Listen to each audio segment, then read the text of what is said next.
안녕하세요. 절대값TV의 명품 PD 한PD입니다. 자, 오늘의 주제는 다주택자 퇴로는 맡기고 어장에 가둬놓고 상상 초월 공급 쓰나미로 고사시킨다 라는 주제를 가지고 한번 이야기해 보겠습니다. 자, 6월 1일 이후에 양도세 중과가 시작됐죠. 자, 양도세 중과가 돼서 최고 60에서 75% 다주택자 단기 거래자의 중과세가 이제 시작된 거예요. 양도세, 지방세, 교육세, 농토세, 자, 그런 것까지 다 합치면은 82%를 내고 팔아야 돼요. 자, 이 얘기는 뭐냐면, 팔지 말란 얘기죠. 거래 자체가 힘들죠. 82%를 내고 팔면 10억을 벌었으면 8억을 내라는 거예요. 8억을. 그렇게 해서 거래가 되겠습니까? 자, 거래 불가사항이 됐어요, 이제. 자, 그러면 우리가 왜 그 82%가 붙었나? 우리가 그것의 어떤 그 의미를 정확히 알아야 돼요. 좌파 정부에서 82%의 세금을 때렸나? 자, 그것을 정확히 알아야 돼요. 그 의도를. 자, 그리고 한 1주택자도 예를 들어서 옛날에 5억에 샀는데 12억에 팔았다. 자, 그러면 9억 이상은 또 세금을 내야 돼요. 자, 그러면 그 사람이 9억 이상의 세금을 내고 또 다른 주택을 사다 보니까 또 다른 주택은 올라가 있으니까 이미 가격이, 그리고 9억 이상은 세금을 내야 되니까 자산이 감소되겠죠. 자, 그러니까 또 1주택자도 매도가 안 돼요. 자, 그러니까 다주택자건 1주택자건 서울은 9억 이상의 집들이 많으니까 자, 거래가 불가능한 상황이다. 자, 지금의 좌파 정부는 부동산은 불로소득이고 부동산은 거래되는 것을 그렇게 원하지 않아요. 그걸 거래돼서 거기서 자산의 이득을 보는 걸 원하지 않는다. 자, 그러니까 사지도 말고 팔지도 말기를 원하는 거예요. 사지도 말고 팔지도 말아라. 그리고 다주택자 단기 거래자는 더더욱 사지도 말고 팔지도 말아라. 사고 팔려면은 양도세 82%를 내고 팔아라는 거. 82%. 자, 지금 전국적으로 투기과열지구, 조정지구 안 지정된 데가 거의 별로 없어요. 지방 소도시도 지정이 될 정도니까. 계룡시 같은 경우도 조정지구가 돼 있고, 공주시도 조정지구가 돼 있고, 자, 그런 소도시도 다 돼 있어요. 지금 무거운 세금이 거래 상황을 불가능하게 만들고 있다라고 보시면 돼요. 자, 우리는 그 의미를 파악해야 돼요. 당연히 매도할 사람이 없겠죠. 자, 앞으로는 2주택자에게 20포인트, 3주택자에게 30포인트를 추가적으로 부과하는 거예요. 그래서 양도세율 최고 세율이 65에서 75, 지방세까지 포함하면 82%. 자, 이렇게 되니까 이런 세금의 성격을 우리는 징벌적 세금이 되는 거예요. 투기했으니까 국가에 세금 내라. 징벌적 세금 구조라는 거예요. 자, 이러한 세금 구조는 이제 시장에서 매도가 불가능하다. 자, 그래서 유예기간을 줬죠. 6월 1일 전까지. 자, 그 유예기간이 끝난 거예요, 이제. 자, 세금이 거래할 때만 폭탄세가 붙는 게 아니야. 거래할 때만 양도세 폭탄이 붙는 게 아니라 가지고 있어도 세금 폭탄이 떨어지고 있어요. 자, 그래서 재산세, 종부세. 자, 종부세는 조금 안 하겠다는 제스처를 하고 있는데, 지금 결론적으로 나온 건 없으니까. 재산세도 공시지가 현실화율을 높여가지고 세금이 지금 급격하게 올라가고 있고, 종부세도 또 세율을 올렸잖아요. 자, 얼마나 올렸냐면 일반 세율 현재 0.5에서 2.7% 했는데 0.6에서 3.0, 이게 퍼센테이지는 얼마 안 되지만 실제로 부과되면 어마어마하게 올라가더라고요. 자, 다 3주택, 이건 2주택 이하인 경우에 해당되는 사항이고, 3주택 이상이나 조정 대상 지역 2주택에 적용되는 세율은 또 틀려요. 0.6에서 3.2에서 1.2에서 6.0%로 인상이 됐어요. 또 법인은 공제도 없어요. 그냥 6%로 단위세율 때렸어요. 법인이 너무 그 시장에서 시장을 교란시켰다고 봤고, 그 공제를 전혀 안 해주고 6%를 때려가지고 법인들이 물량을 다 털고 있는 중이죠. 자, 법인은 종부세율이 어마어마해요. 자, 이렇게 종부세율도 올렸는데, 자, 항상 이 시뮬레이션을 하면 요 사례가 제일 많아요. 보통 이제 투자를 하시는 분들은 이렇게 또 세트를 가지고 계신 분이 많잖아요. 잠실 주공아파트하고 마레프 이렇게 두 채를 가졌는데 작년에 보유세 종부세 합친 거겠죠, 이게.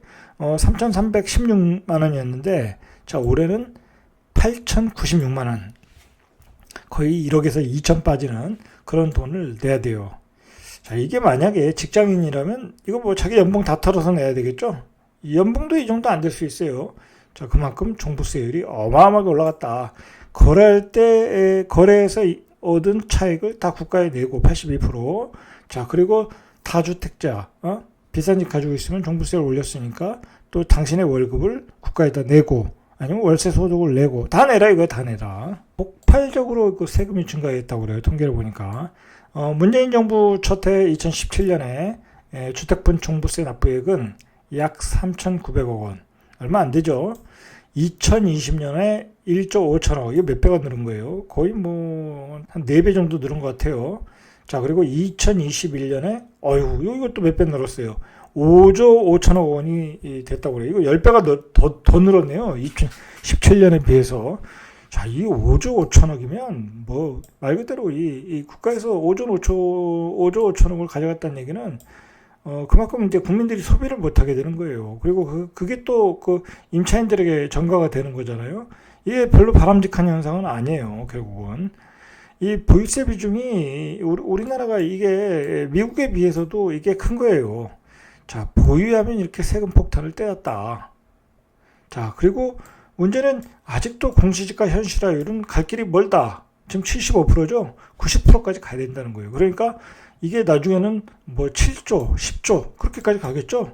너무 많이 걷는다. 걷어도 너무 많이 걷는다. 뿐만이 아니에요. 이제 다주택자들이 그 임대소득으로 들어오는 소득을 또 이제 파악을 해야 되는 게 필요하잖아요. 자, 그래서 어떻게 보면 그런 의도로 만든 게 민간임대사업자예요. 근데 민간임대사업자 제도를 통해서 다주택자들이 시세 차익을 많이 받고 혜택을 많이 보다 보니까 자, 그것을 없애버리고 그다음에 이제 그 대신해서 나온 게 사실상 전월세 신고제예요. 전월세 신고제를 시행을 하다 보니까 모든 그 자기의 그 임대소득이 국가에 다 노출되는 거예요. 정부는 이걸 과세 자료로 활용하지 않겠다라고 얘기를 했어요. 그러나 이미 과세 자료로 넘어갔는데 어떻게 이게 활용이 안 되겠냐 이거죠. 자, 이 전월세 신고제가 뭐냐면 보증금이 6천만 원을 넘거나 또는 월세가 30만 원을 넘는 임대차 계약을 맺을 경우에는 신고가 의무화가 되는 거예요. 자, 결국은 이게 다 신고가 노출되다 보면 이제 준조세도 올라가고 또 종합소득세도 올라갈 수밖에 없어요. 말 그대로 이제 거짓말을 못 하는 거예요. 이 임대 소득에 대해서 거짓말을 못 하는 거예요. 이거 상가 같은 경우도 그렇게 이렇게 자기가 받는 것보다 적게 신고하시는 분들이 많아요. 생각보다. 자, 그러시면 안 되겠지만 그런 분들이 많아요. 임대소득도 마찬가지예요. 자, 그러나 이제 거짓말을 할 수가 없다라는 거야. 이게 과세 자료로 활용하지 않겠다라고 하지만 중요한 거는 신고하는 사람이 거짓말을 못해요. 이제 뭐 다 노출되어 있는데, 그래서 만약에 거짓으로 신고했는데 나중에 들통났다 그러면 가산세가 어마어마하잖아요. 거짓말 못해요. 이렇게 되면. 자, 월 소득까지 다 노출이 돼 있고 이제 월 소득까지 과세를 때린다. 자, 그러면 이제 거래해서 양도차익 내야 되고, 가지고 있으면 재산세 보유세 내야 되고, 종부세 내야 되고, 임대소득 받는 것도 다 내야 되고. 자, 부동산으로 이득을 보는 건 국가에다 다 내라. 이 얘기예요. 자, 그리고 그것뿐만이 아니겠죠. 임대사업자의 어떤 혜택을 철폐하면서 임대사업자들이 물량을 안 털어내니까 시장에. 자, 6개월 내에 팔면 중과세를 유예해주고, 6개월 이후에 팔면 중과세를 때리겠다. 자, 6개월 내에 못 팔면은 안 팔리면 LH에서 사줄게. LH 헐값으로 매수해줄 테니까 팔아라. 자, 이렇게 됐다는 거예요. 이제 물량까지 다 털어가겠다.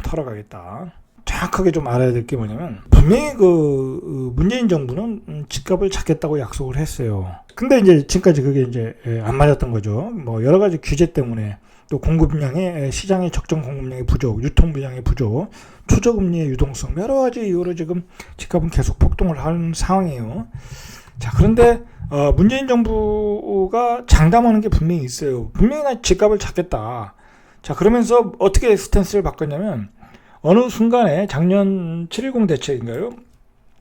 자, 2.4 대책, 7.10 대책, 자, 그걸 계기로 해서 시장에 무한 공급을 하겠다. 무한 공급. 자, 세상에 요즘에 나오는 이 수사적 표현은 상상도 못하는 공급을 하겠다. 그러니까 문재인 정부는 어떻게 잡았냐면, 자, 초기 세력들은 적폐 세력들은 다 집을 사가지고 있는 것을 유예 기간을 줄 테니까 팔아라. 못 팔면 세금 내라. 세금 내라. 대신 임대소득까지 다 걷어가겠다. 자, 그러면 그래도 못 판다. 자, 그래도 시장이 지금 계속 올라가잖아요.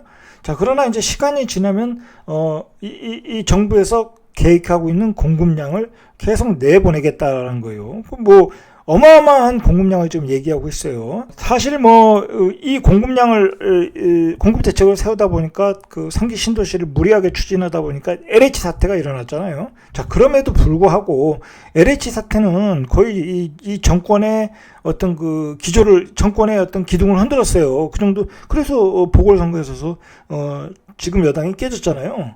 자, 그럴 정도로 굉장히 그 여당에게 어떤 시련을 주었지만 그래도 연일 공급 대책을 준비 중이고 앞으로도 하겠다라는 거야. 왜냐하면 여기서 밀리면 끝장이라고 생각을 하는 거야. 그리고 계속된 공급 대책을 주고 실제로 공급을 하고 그리고 그러다 보면 집값은 떨어지게 돼 있다라는 거예요. 떨어지게 돼 있다. 자, 요즘 대구 시장을 보면 그런 현상이 나타나고 있잖아요. 대구 시장을 보면 알잖아요. 작년에는 상상도 못했던 그 미분양이 나고 있잖아요.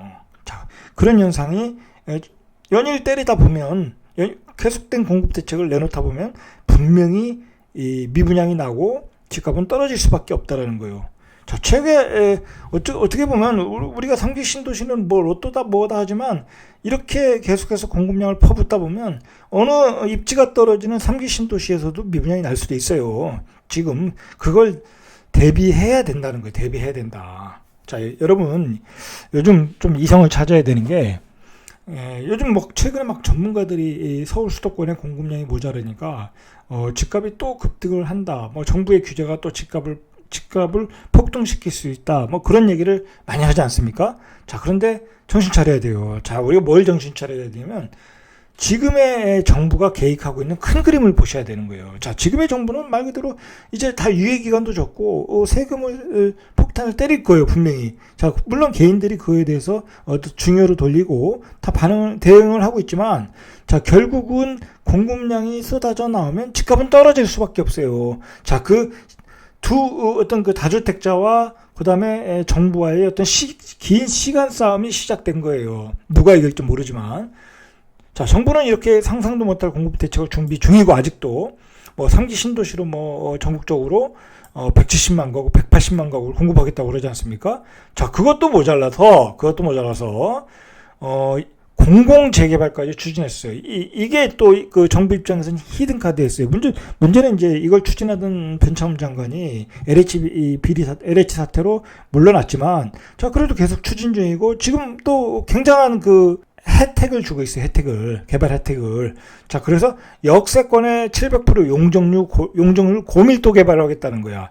아, 이거 참 문제예요. 역세권의 700% 용적률이면 이거 완전히 닭장 아파트야, 닭장 아파트. 얼마나 보기가 흉하겠어요.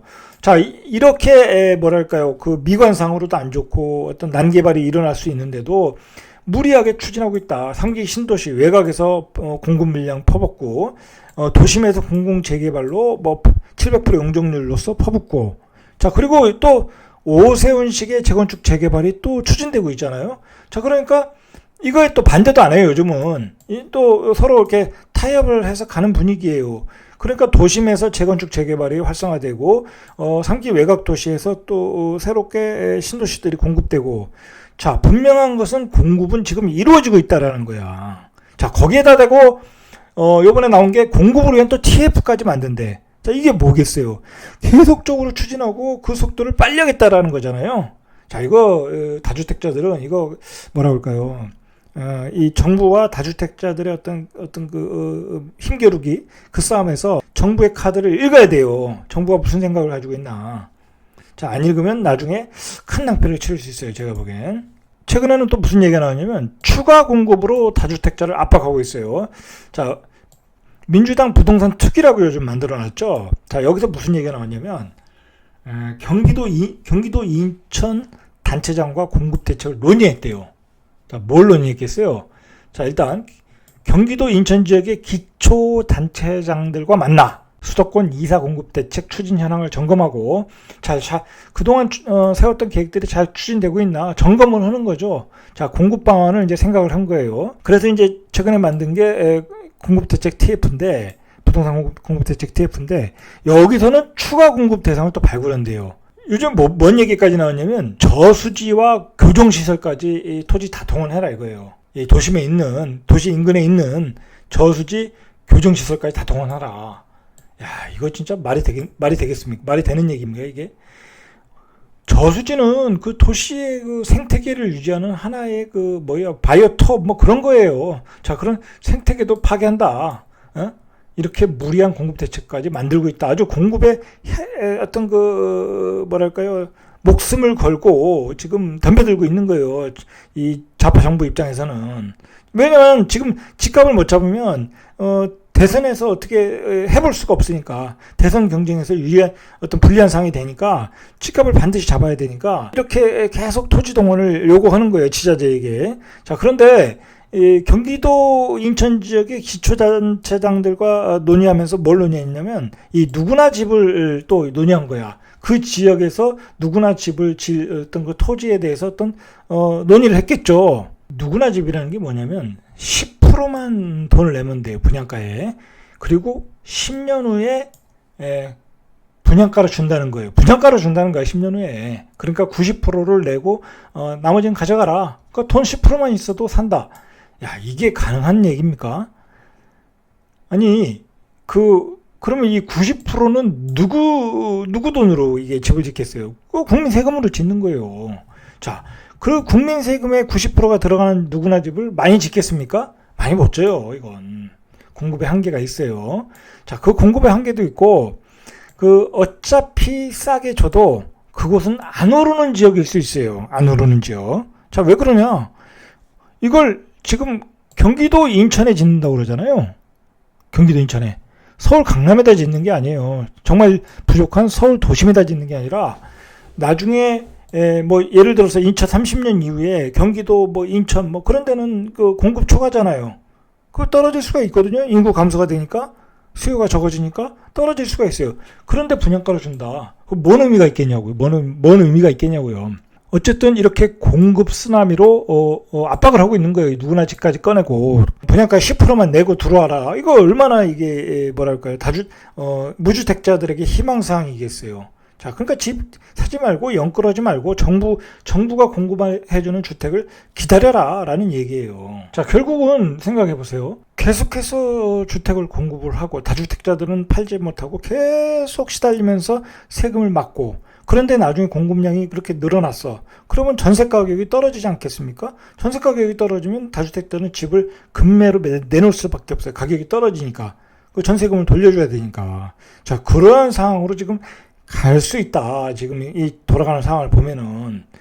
자, 그래서 그나마 이제 다주택자들의 대응이 어떻게 됐냐면, 정부도 분명히 그렇게 압박을 하고 있으니까, 세금과 공급 물량으로 압박을 하니까 다주택자는 어떻게 대응했겠어요? 결국은 똘똘한 한 채로 간 거예요.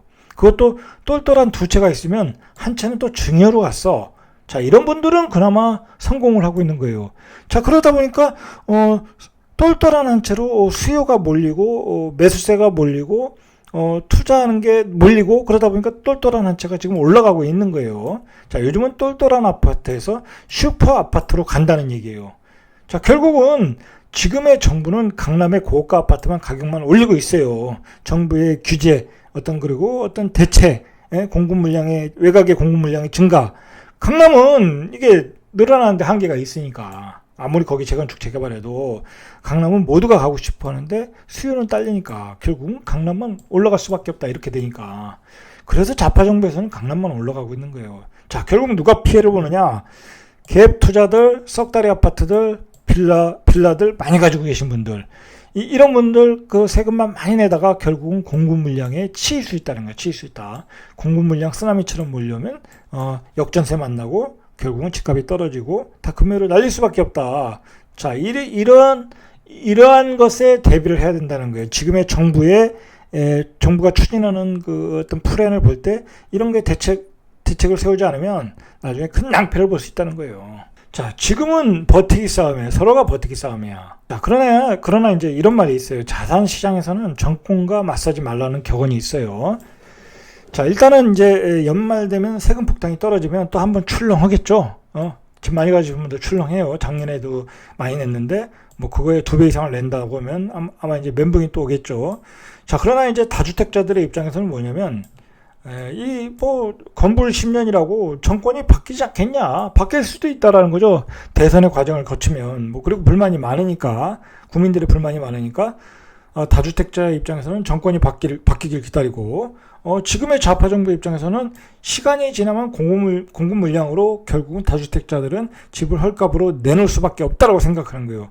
자, 그러니까 지금은 시간 싸움이다. 시간 싸움이고, 그 다음에 선거 싸움이다. 누가 이길지.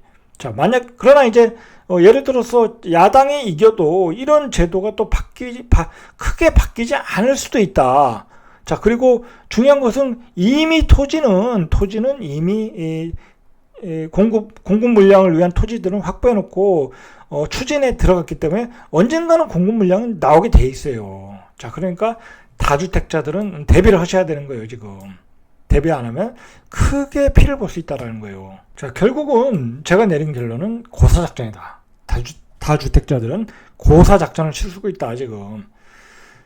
지금 현재 상황을 보면 집값은 거의 버블 수준이에요. 지금은 버블 수준이야. 이렇게 우리가 월급으로 감당할 수 없는 수준이고, 뭐 거의 다 대출로 이렇게 거래가 되는 상황이니까. 자, 그리고 이제 여기서 또 뭐 가격이 더 올라가면 시장에서도 이렇게 팔기가 쉽지 않아요. 아무리 가격이 올라가도 뭐 살 수 있는 여력이 없는데, 지금은 가지고 있으면 세금 폭탄, 그리고 좌파는 집 거래 자체를 원하지 않고, 자, 결국은 공급 물량 터지면 결국 다주택자는 세금 폭탄에 가격 하락이 될 것이다. 자, 결국은 이제 우리가 전혀 경험하지 못한 상황으로 갈 가능성이 많아요. 이 공급 물량이 현실화되고, 그리고 가격의 버블이 터지면 우리가 전혀 경험하지 못한 상황으로 갈 수도 있다. 우리가 생각을 해야 돼요. 지금 8년 동안 집값이 급등을 했잖아요. 이것 자체도 전혀 경험해보지 못한 급등이에요. 이렇게까지 올라올 줄 알았겠어요? 네? 이렇게까지 쉽게 자산을 늘릴 줄 알았겠어요? 마찬가지예요. 이제 가격이 떨어질 때면 급격하게 떨어질 가능성이 있어요. 지금 그렇게 떨어질 수 있는 조건들을 다 만들어 놨어요, 정부가.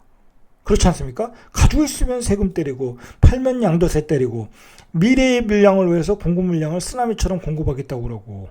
자, 이게 시간 싸움이라는 거예요. 시간 싸움. 제가 어떻게 표현을 하냐면, 지금의 다주택자들은 어장에 가두어둔 물고기예요. 그렇게 보셔야 돼요. 이게 참 좋은 비유인데, 어장에 물고기들을 가두어 놨어요. 그냥 밥도 주는 거야. 잘 먹고 있어요, 지금. 잘 크고 있어요. 자, 그런데 시간이 지날수록 시장의 공급 물량은 늘어나게끔 지금 만들어 놨어요. 근데 그 얘기는 뭐냐면, 시장에 어장에서 밥도 안 주고 물도 빼고 있다라는 거야. 규제를 안 풀어준다. 세금은 강화한다, 대선 이후에도. 자, 결국은 다주택자는 어장에 갇혀버린다. 그래서 어장에서 물을 빼면 물고기는 어떻게 되겠어요? 다 죽는 거예요. 공급 물량이 시장에 쏟아져 나올 때 결국 물고기는 다 죽게 돼 있다. 자, 대비하셔야 되겠죠? 자, 제가 내린 결론은 이대로는 다주택자는 어렵다. 대비 안 하면 힘들어진다. 자, 그러나 생각해 보세요. 정부 입장에서도 이게 문제가 있어요. 그러면 다주택자들이 급매으로 막 물량을 내놓고 급락을 하면 금융기관이 어떻게 되겠어요? 부실해지겠죠? 부실해지는 거예요. 자, 그러면 정부도 피를 보게 되는 거예요. 내가 보기엔. 분명히 정부도 피를 보게 된다. 여기서 집값을 올렸던 것은 다 대출로 들어갔던 건데, 집값이 떨어져서 대출을 회수 못한다. 자, 그렇게 되면 금융기관도 부실해진다. 우리 경제가 흔들리는 거예요. 자, 모두가 피해를 볼 수 있다라는 거예요. 자, 이런 상황으로 지금 가고 있는 거예요. 지금 대결 국면에서. 심각하죠? 자, 이상 절대값TV의 명품 PD, 한 PD였습니다.